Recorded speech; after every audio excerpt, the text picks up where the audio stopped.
Hey everybody, welcome back to Let's Play Super Mario Galaxy. In the last episode, we made bank with the amount of stars that we did. We managed to complete a bunch of other different galaxies, literally all at the same time. So Space Junk Galaxy, as well as the Hurry Scurry Galaxy, those are all done. We're finally heading over to one of my favorite galaxies in the game, the Battlerock Galaxy. I love this galaxy primarily for the music, and you guys are going to get to see that, or hear it, once we actually go in there. I love that animation of, like, Mario flying towards the camera. For some reason, it reminds me of Don Bluth's Thumbelina, when, like, Ishakimo, like, flies towards the camera, and you, like, perfectly see his uvula and everything like that as he goes into the camera. Freaking, I never understood, the absolute fascination in, like, American animation with, like, doing close-ups on characters that are, like, so uncomfortably close to the audience member, for, like, no other reason other than just, like, an aesthetic thing. And it seems to only be with, like, 90s movies, if I remember correctly. I mean, Space Jam was like that. I know that there was that shot in Thumbelina. Don Bluth used to do that a lot. Rockadoodle, that was, like, another one where it just, like, casually just, like, gets so close, like, it just shows, like, his pupil, like in the opening song. I don't know why, I love stupid things like that. Alright, anyways. Head on over to the Battlerock Galaxy. We've got a few different things. Yeah, I love the music in this galaxy. Oh, it's so good. Anytime they break out the orchestra, like, you know that shit's really gonna get real. But yes, Battlerock is definitely one of my favorites, and there's another one very similar to it, like later on in the game, that we'll go ahead and explore too. It's called the Dreadnought Galaxy, but that's not going to be for like a really, really long time. I also completely forgot to mention, in the last episode, we also got our 20th star, so we are 1/6 of the way done with getting all the stars in the game. And for those who are wondering, yeah, I am going after all 120 stars. So that's definitely gonna, or 121 stars, I believe. So if you don't want to get hit by these cannonballs, you can actually shoot them with star bits. So that's one thing you can do. We're gonna be playing around with gravity again. So by like constantly going like up and down with this particular thing. I want to get this coin, so that way we can get like a ton of these star bits over here. Oh, that feels really, really nice. Just kind of weaving our way in and out, in between all of these cannonball shots. I love stuff like this. This is what makes Mario Galaxy, I think, Mario Galaxy, at least for me personally. Go. Alright, that one's done. So, we've got a few of, like, these, like, vanilla-looking Goombas right here. They're not really going to do much else aside from just, like, give you coins and whatnot.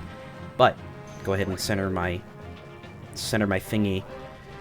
We got some bullet bills here. So, we have a few of these, like, glass domes that we need to break. So, I think, just for the sake of making this easier, I want to go ahead and just, like, break all of these, because we need to clear a path, so that way we can get the star.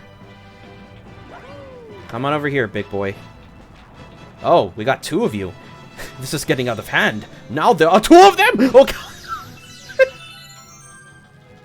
I was just trying to make a Phantom Menace joke, or Phantom Menace reference, and freaking here I am, almost getting killed. Alright. Oh, man, that sucks. So much for that. Okay, well, luckily, we can go back and we can get one of them to chase us at least. Alright. Come on out, come on out. I am waiting for you to attack me. Come on, stop trying to hit me and hit me. Here we go. Alright, we got this one. So I will go ahead and do that long jump just so that way it, like, makes the clearance, like, over to the next platform. I think that'll be fun. Alright. I see a spring, and I see a question mark block. So I want to go and get what's inside. No particular reason, just the fact that I want to. There we go. Ah! Stupid bullet bill. I didn't even notice that you were there. Not bad, kid. I hardly even knew you were in there. Anyway. Just the most random references. I don't know why.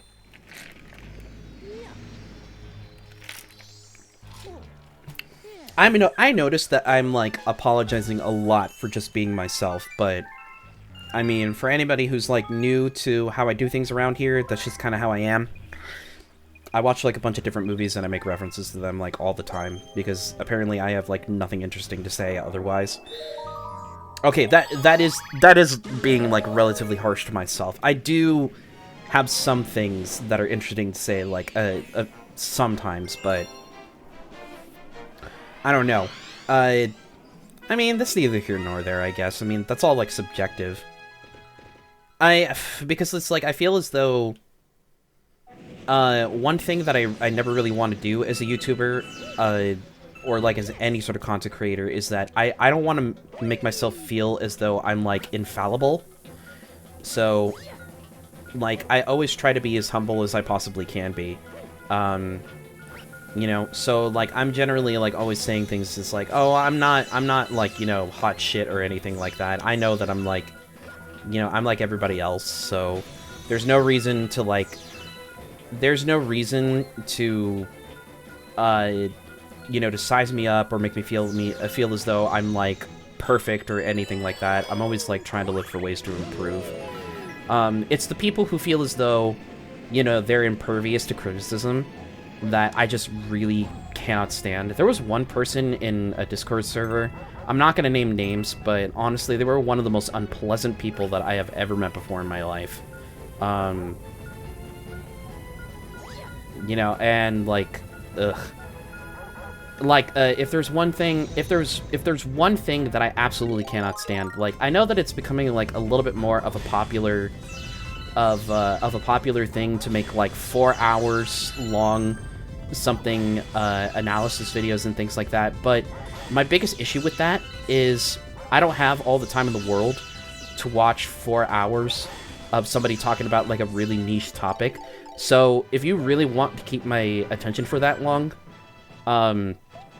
your editing and content must be absolutely freaking incredible to even remotely justify that length, because otherwise, if the editing or anything like that, like else like that, is not up to snuff, then to me, like, I feel as though you're basically just, like, making a video, like, that long basically to, like, stroke your own ego, because apparently you just love the sound of your voice so much that, you know, you think that people are gonna listen to you for 4 hours and, you know, not do anything, you know, to, like, make those 4 hours interesting. Like, that's how it comes off as to me one time. Like, that's how it feels like. At least for me, anyway. I know that that might be, like, a really mean criticism, and I really don't like saying things like that. But, that's why I almost never want to do, like, super long videos or anything like that. The longest that I've ever made with a video is, like, 45 minutes. And to me, 45 minutes is already basically like a feature-length movie. I mean, at least by my standards anyway. So you really have to justify it to really warrant that kind of a thing. And I feel as though sometimes people just do not do that. At least within the person that I personally met, that I watched a 4-hour video for, the editing was, like, total crap. So it was like, even if the only reason why I even remotely sat through it was because I was interested in what was happening, but, like, in terms of the actual, like, video quality and everything like that itself, was just not good, like, in the slightest.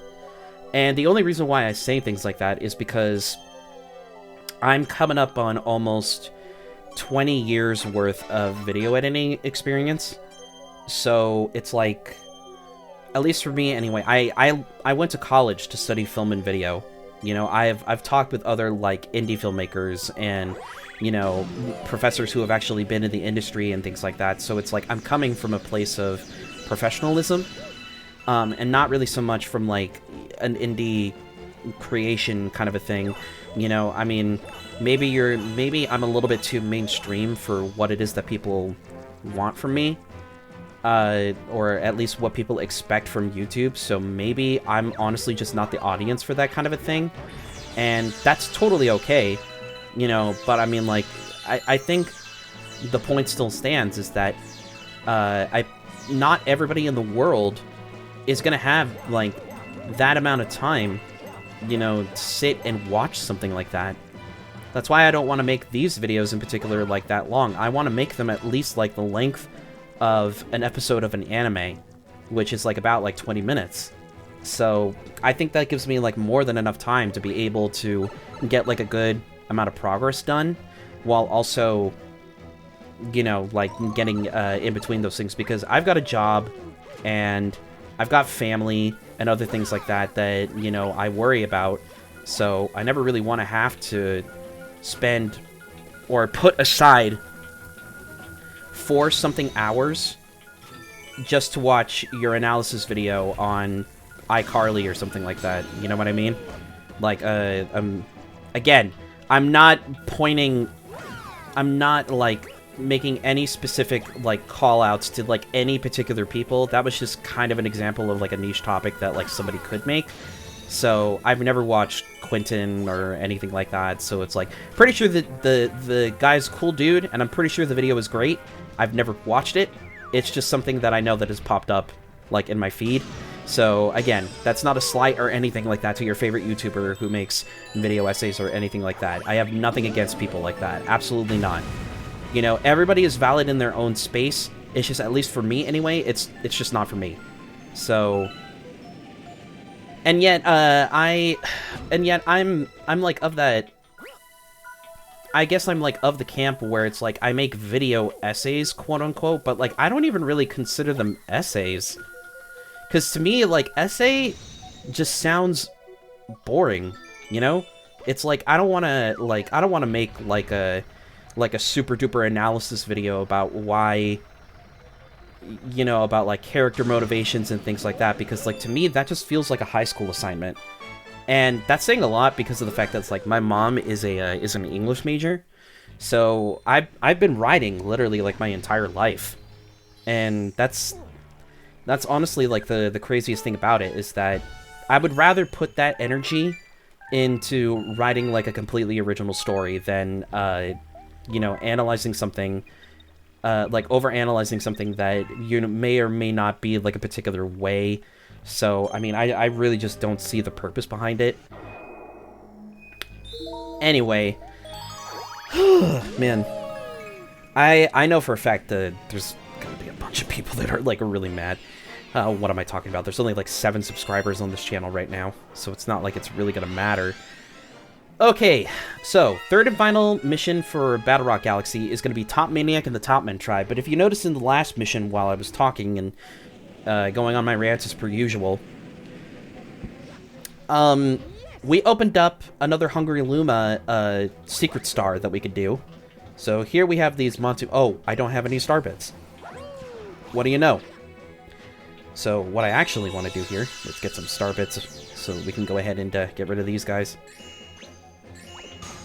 Don't throw a wrench at me, freaking a-hole. Yeah, normally what you would do with the moles like that is basically you would just shoot a star bit at them to stun them, and then just go ahead and spin into them. Makes it really, really easy. Well, look out for the spike balls. Alright, these guys, I'm not gonna lie, are kind of annoying because they're impervious to basically anything that you do except for the spin. And the only way to kill them is by... Sorry, I needed to clear my throat. My throat. That's an inside joke with my family, too, is like, I don't know where it started. I'm pretty sure it started with my older sister, but, yeah, like, anytime something's going on with our throat, we have to say it with, like, a Jamaican accent or something, so we say, throat. My throat. Oh, my throat. But yeah, the only way that you can defeat the members of the Top Man tribe is by... Hang on. We need to get rid of this guy in order to... Or you can just stomp on them. Like stomp on Goomba. Is by hitting them into an electrical field. That's what I wanted to say. I was trying to finish my thought. God. Alright, here we go. This is what I was talking about, like, in the very first episode of... Or, well, like, one of the first episodes of the Let's Play, is that Mario Galaxy plays around with the concept of gravity a lot, and when I think of playing around with gravity, I think of things like this, where you're going to be, like, hitting switches all the time by, you know, like, just, like, changing the gravity around. So, I want to go ahead and do a backflip. We'll do a long jump to go ahead and get this thing. And right away, boom, we switch on over, and now we're upside down. Or maybe we're right side up, or, you know, we can go sideways and slant ways and up ways and down ways and any other ways that you can think of. Alright, so, flipping on over this way, I kind of want to get into this tiny little thing right here. I'm going to duck down. Because if you stand up, or if you jump, you're just going to go back to the other way that, down over there. So, I don't quite want to do that. Whoa! That was a little ridiculous, but... So, heading on over here. You want to get in between the candy cane blocks. Alright. So, if you shoot those little pegs with a star bit, those will give you a coin. You can always get those in case you're running out of health. Ah! I hate these things. Hey, bad! Hate that guy. Hold on 1 second here. There we go. Nice. I love the shot, too, where it's like, you're just, like, descending, like, into... That's the one reason why I love, Battlerock so much, is because it's like, it's all like, you know, like really spacey and like technology kind of a thing. So spin those two top man into the electrical currents over there, and then we can go ahead and open ourselves a secret passage. We somehow destroyed like a base inside of the Battlerock, I think. I don't know what it is that we destroyed, but we destroyed something. You can just go ahead and do a long jump over that. Oh, I love the hang time that you get in the air. I want to do a quick introduction to this little guy over here. This is Lumalee. Lumalee Lumabop. Welcome to the Luma Shop. I can show you something helpful. Let me show you something. I can sell you something helpful for only 30 star bits. So you can either get a 1-up or you can get a 6 life mushroom. But I believe that this Luma's actual name is just called Lumalee. So there's one particular artist that I find on... or that I follow on Twitter, who has like the biggest obsession with Lumalee. Is just like the most obscure Mario character, like in the Mario universe. But it's like, again, I totally understand why, because it's just a cute little Luma that's like that sells things. But like, you know, it has like these tiny little like sticks that has like a 1-up mushroom and like a 6 life mushroom on it. It's adorable, okay? I totally get it. I totally see the appeal. For those who don't know which artist I'm talking about Marie Lum. Really wonderful artist. I think she's a storyboard artist and like a bunch of... She's done like a bunch of different cartoons that I really like. I know that I think she's worked with Disney and also with Cartoon Network, but she's a wonderful artist. And I love following her stuff. So, absolutely fantastic. That's one of the things that I absolutely love.